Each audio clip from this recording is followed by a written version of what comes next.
going to be a little bumpy because I'm just holding this in my hand. I'm going to go through these directions for once you're at the Fab Lab. Make sure there's a trained adult. You know, somebody should be back over there. Open the laser cutter. It's open. Place the wood you want to cut at the top left. So there we go.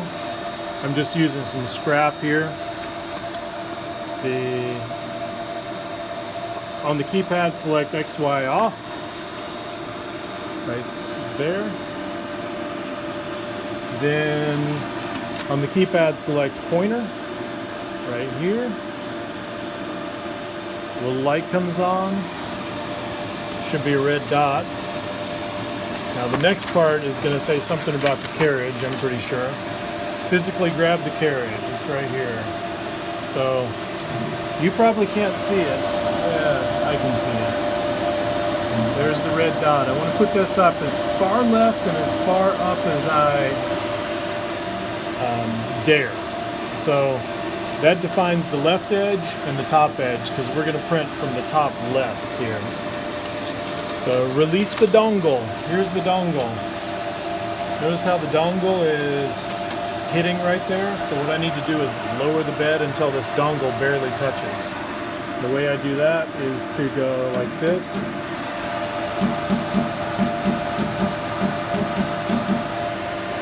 Now the dongle's not touching at all, so I need to go back up a little bit until it just kind of barely touches. That might be pretty good. And if you want, you can put this in different places to test this, but now I've messed up that pointer. I need to get it back to there. If you've got worked wood, you should probably do a dongle test in a bunch of different places and kind of split the difference.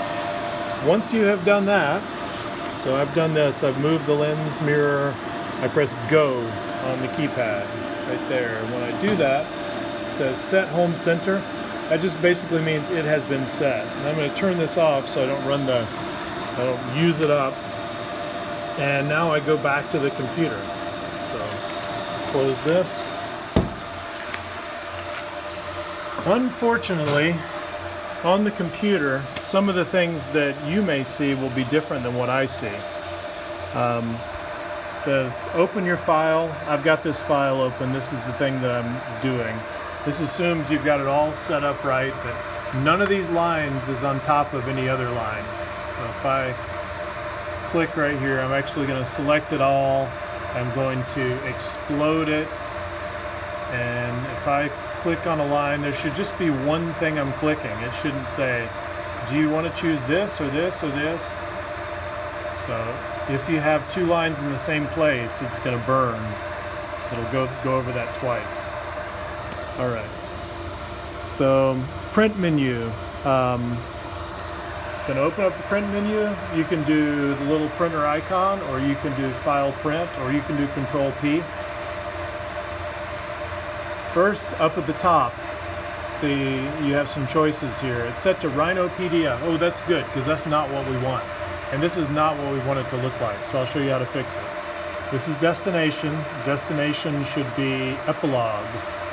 And I think there are two on here. There's the Zing and then a copy. I'm going to do the first one. Once you've done that, you go to Properties right here.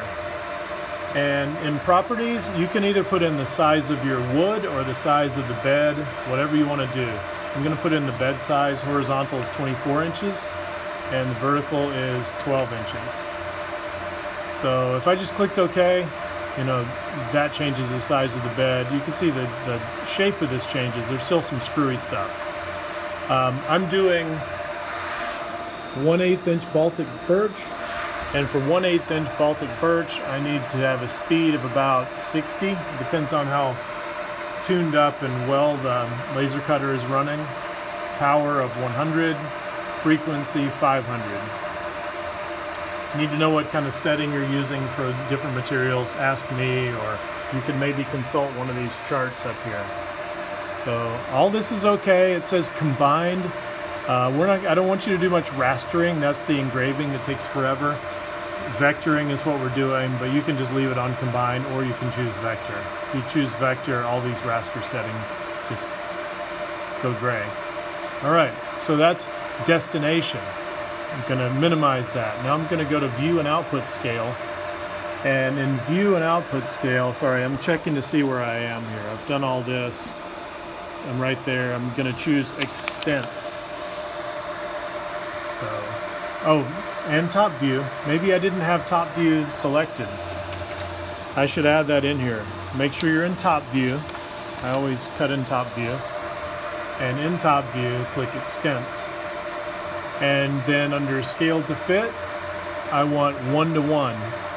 So this is the actual size of the thing that I'm printing. All right, everything looks good in there. That's the view and the output scale. Next part is margins and position. All you have to do here is unclick centered and go to upper left. So that little red dot is the upper left of this. Whatever's to the left of the red dot on the wood is not going to get cut. Whatever is above the red dot is not going to get cut. And at this point, you just go to print. Now, it's possible that you'll try to print this thing and it won't print. So one thing that happens, you may want to check this in the beginning, is that the thickness of these lines is not set to a hairline. So I'm going to select it all, click this little colorful circle, and go down here to print width. Click on this little drop down thing, click again, and make sure it's hairline. Okay, now I'm going to go back through the print. I like Control P, and I'm going to hit print again. Now at this point, assuming that this red cord, it's usually a red cord, is connected to the laser cutter, you will see a job. It says job 3.1 layout, blah, blah, blah. What if you can't remember if that was the job you're doing or if that was the previous job? Just go back here, do the print thing again, and now it should say job 4. And if it does, then that just got to the laser cutter. I think I might have skipped the part where I was showing you the on button. So when you open up the laser cutter, first thing you do is turn it on over here, and then you have to let this little head move back and forth, and it kind of comes to rest, and then you can adjust the bed and do everything I did. Before you actually press go and start, you need to turn the power strip on. That turns on the blower. That's going to suck the smoke out, most of it. You'll still be able to smell it a little bit though. And then when you press go, it's going to start laser cutting. Now I have it on 60% speed right now. 100% speed is about 1 inch per second. So this is about 0.6 of an inch per second. Let's see if I covered everything. This just says, you know, sometimes the lens will move around. The lens is right here. There's a mirror and then the lens down below. The laser is actually over here. You can hear this loud noise because the laser needs to be cooled. The laser fires, let's see, this way, and then this way, and then this way with a bunch of mirrors. And then it hits another mirror and goes down through the lens, which focuses on that board. Once it's done, take your material out, get any small pieces out, turn off the blower and laser cutter. Leave it logged on as guest, unless for some reason you need to stop it. I'm just going to go ahead and stop this instead of finishing so you can see what I do. Stop. And it's really pausing there. What happens if I press go again? No, I guess it continues. So it's just kind of pausing it. But I'm going to stop it and I'm going to reset it.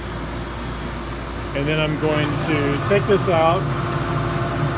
Probably want to leave the blower on for a while, but in this case I'm going to turn it off because it's obnoxious to listen to. Pull all the little pieces off, and notice that there are a bunch of pieces underneath there. Every once in a while we should clean those out, and to clean those out you open up this front, which I'm going to have to set this down to do because I need to pull up on this and up on this, and I only have, oh come on, so many hands. So if you unscrew this little screw, unscrew that little screw, you can take this plate off, and then you can stick a ruler or something in here and kind of fish out all that stuff that's stuck underneath. Right. Take your pieces out,